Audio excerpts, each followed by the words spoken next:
शेर अली खान आफरीदी इतिहास का एक ऐसा पठान कि जिसका शायद आप में से ज्यादातर लोगों ने तो नाम भी नहीं सुना होगा, मगर काम ऐसा कि क्या भारत क्या इंग्लैंड बल्कि वो ब्रिटिश एम्पायर की जो आधी से भी ज्यादा दुनिया पर फैला हुआ था वो पूरी तरीके से हिल गया था। लेकिन ऐसे कारनामों के बावजूद भी आज इतिहास।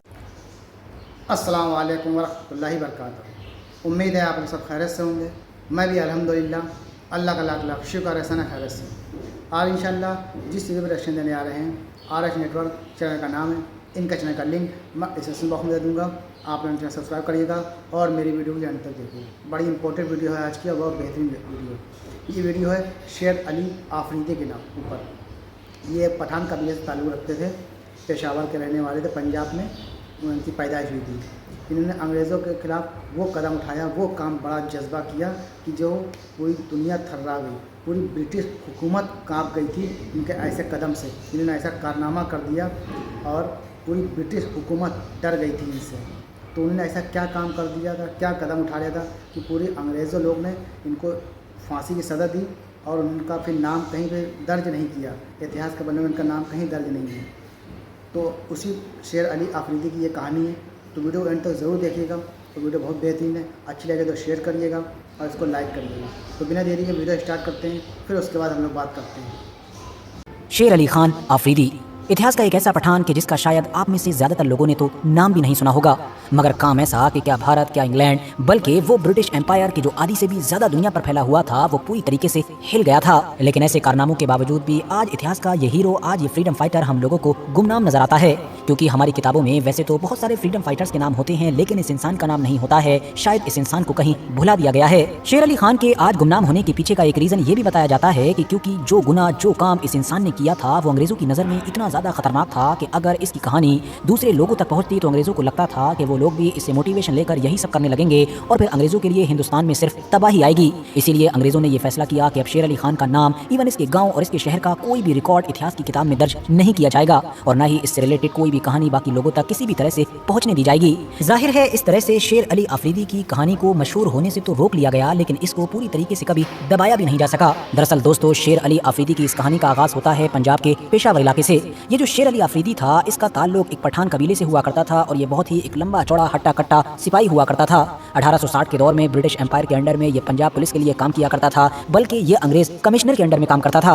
1857 में जब भारत के अंदर क्रांति हुई, यानी भारत के लोगों ने अंग्रेजों के खिलाफ हथियार उठाए, तो ये जो शेर अली आफरीदी था ये अंग्रेजों की तरफ से भारत के लोगों के खिलाफ लड़ा था। शेर अली आफरीदी ने तो मेजर ह्यूज जेम्स और रेनेल टेलर जैसे बड़े अधिकारियों के साथ भी काम किया था। परफॉर्मेंस इतनी ज्यादा अच्छी थी कि उसको अंग्रेजों की तरफ से घोड़े, पिस्टल और स्पेशल सर्टिफिकेट वगैरह से भी नवाजा गया था। बहुत जल्द ही वो यूरोपियन लोगों का सबसे पसंदीदा सिपाही बन गया था। मगर इस कहानी में एक बड़ा मोड़ उस वक्त आया कि जब शेर अली आफरीदी ने अपने ही एक दूर के रिश्तेदार का दुश्मनी की वजह से कत्ल कर दिया। माना जाता है कि शेर अली आफरीदी की तरफ से यह कत्ल उस वक्त हुआ कि जब उस दुश्मन ने शेर अली आफरीदी की बहन के साथ कोई छेड़खानी की थी। शेर अली आफरीदी को अंग्रेजों की अदालत में पेश किया गया, जहां पर शेर अली आफरीदी अपने आप को बेगुनाह बताता रहा। उसका कहना यह था कि जिस वजह से और जिस तरह से मैंने अपने दुश्मन को कत्ल किया है वो मेरे ट्राइबल लॉज के हिसाब से, यानी जो मेरे कबीले के कायदे कानून चले आ रहे हैं उनके हिसाब से बिल्कुल जायज है। अब जाहिर है ये अदालत तो अंग्रेजों की थी, इसीलिए उसकी इस तरह की किसी भी दलील को सुना ही नहीं गया, बल्कि उसको गुनाहगार मानते हुए मौत की सजा सुनाई गई। बाद में शेर अली आफरीदी की तरफ से बहुत सारी कोशिशें की गई, तरह तरह की अपीलें की गई और आखिर में बस उसको इतना सा फायदा मिला कि उसकी जो मौत की सजा थी उसको उम्र कैद की सजा में बदल दिया गया। यानी अब उसको अपनी पूरी उम्र किसी खतरनाक जेल में काटनी थी। और इसी चीज ने ही अंग्रेजों के चहीते सिपाही, वफादार सिपाही, या ये कह सकते हैं कि वफादार गुलाम शेर अली आफरीदी के दिल में हद से ज्यादा नफरत पैदा कर दी। और हद तो तब हो गई कि जब इस उम्र कैद की सजा को काटने के लिए भी अंग्रेजों ने शेर अली आफरीदी को उस काला पानी भेजने का फैसला किया कि जहां पर उस दौर में गिने चुने सबसे खतरनाक और भयानक कैदियों को ही रखा जाता था। भयानक और खतरनाक मैं अंग्रेजों की नजर में बोल रहा हूँ, वरना ज्यादातर लोग तो इंडिया के हिसाब से फ्रीडम फाइटर ही हुआ करते थे। यहीं से ही उसको न सिर्फ इस चीज का एहसास हुआ कि गुलामी किस चीज का नाम है, बल्कि इस बात का पछतावा भी हुआ कि उसने किसी दौर में अपने ही लोगों के खिलाफ जंग लड़ी थी।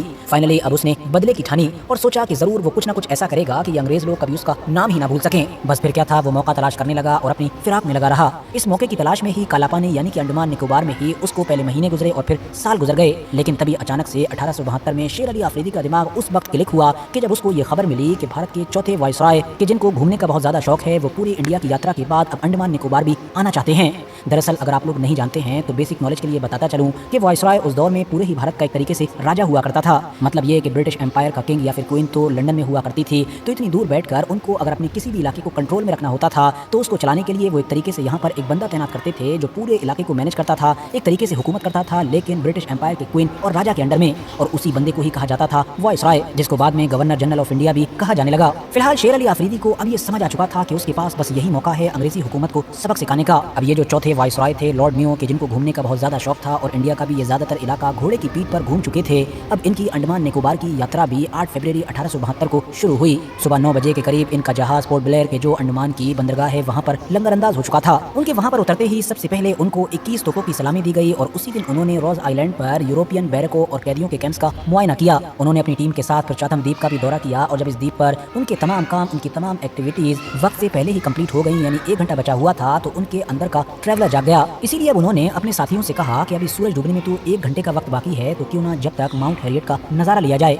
दरअसल ये जो पहाड़ की चोटी थी ये 1116 किलोमीटर ऊपर थी और इसकी चढ़ाई भी बिल्कुल सीधी और बहुत ज्यादा सख्त थी। इस चोटी पर चढ़ते हुए उनकी टीम के ज्यादातर साथी तो बीच में ही थक गए थे, लेकिन वो पूरे ही सफर में बहुत ज्यादा तरोताजा रहे। इवन उनके साथ में चल रही एक घोड़ी पर बैठने के लिए उन्होंने ये कहकर मना कर दिया कि इसका इस्तेमाल कोई और कर ले, क्योंकि जाहिर है वो पहले से ही बहुत ज्यादा घूमने फिरने के शौकीन थे, तो इन तमाम चीजों में उनका अच्छा एक्सपीरियंस था। पहाड़ की चोटी पर पहुंचकर अब लॉर्ड मेयो ने लगभग 10 मिनट तक सनसेट का आनंद लिया और उसके बाद अपने आप से कहा कि कितना ही हसीन नजारा है। जब उनकी पूरी टीम ने उनके साथ पहाड़ की चोटी से नीचे उतरना शुरू किया तब तक काफी अंधेरा हो चुका था। उनकी टीम के कुछ लोग तेज मशाले जलाकर उनके आगे आगे चल रहे थे। पहाड़ से उतरते ही एक नाव उनका इंतजार कर रही थी कि जिसको लॉर्ड मेयो को उनके बड़े जहाज तक पहुंचाना था। दोस्तों लॉर्ड मेयो अभी बस उस नाव में चढ़ने ही वाले थे कि अचानक से कहीं झाड़ियों में से एक लंबा सा पठान बड़ी ही फुर्ती के साथ कूदता हुआ आया और उनके ऊपर हमला कर दिया। मशाल की रोशनी में आसपास के लोगों को सिर्फ एक लंबा इंसान और उसके हाथ से उठता हुआ चाकू नजर आया। शेर अली आफरीदी ने वायसराय के दोनों कंधों के बीच में बड़ी ही खतरनाक तरीके से 2 बार चाकू से हमला किया। वायसराय के पीए मेजर बॉन का तो कहना था कि उनको ऐसा महसूस हुआ कि मानो एक इंसान फुर्ती के साथ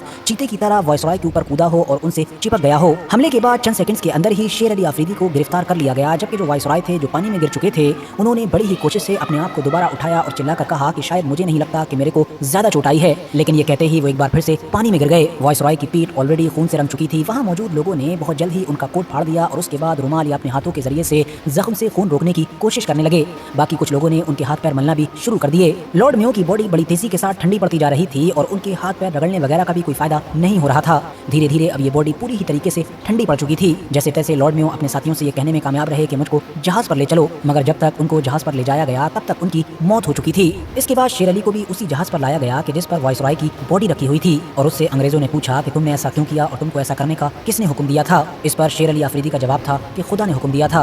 अंग्रेजों की तरफ से फिर पूछा गया कि इतना बड़ा काम करने में तुम्हारी मदद किसने की। शेर अली का जवाब था कि किसी ने नहीं की, सिर्फ खुदा ने की। दरअसल मामला ये था कि 1857 की क्रांति के बाद अंग्रेजों ने डर की वजह से कि कहीं दोबारा ऐसा ना हो, क्रांति के जो बड़े बड़े हीरो थे इनको काला पानी की सजा सुनाई थी और इसी आइलैंड पर, इसी जजीरे पर भेज रखा था। तो उनको ये शक हो रहा था कि शेर अली आफरीदी इतना बड़ा कदम अकेले तो नहीं उठाएगा, जरूर इसमें किसी और का हाथ है, किसी और ने उसको ऐसा करने के लिए कहा होगा और बहुत सारे लोगों ने उसकी मदद भी की होगी। लेकिन बाद में लंबी जांच चलने के बाद भी यही पता चला कि ये सब कुछ शेर अली आफरीदी ने अपनी मर्जी से किया था और अकेले के दम पर किया था। जहां तक मामला शेर अली आफरीदी का था तो उनको अंग्रेजों की तरफ से मौत की सजा सुनाई गई और वो हंसते हुए फांसी के फंदे पर लटक गए थे। और उनकी ये पूरी कहानी शुरुआती दौर में इतनी ज्यादा मशहूर क्यों नहीं हो सकी थी, इसका रीजन मैंने आप लोगों को शुरू में ही दे दिया है।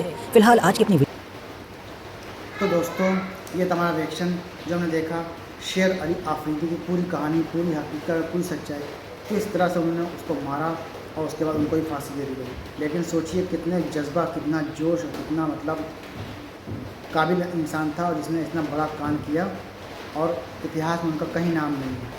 और ना हमको ये बात पता थी, इस वीडियो को देख के मुझे ही पता चला है। और आपको भी उम्मीद है कि वीडियो अच्छी लगी होगी।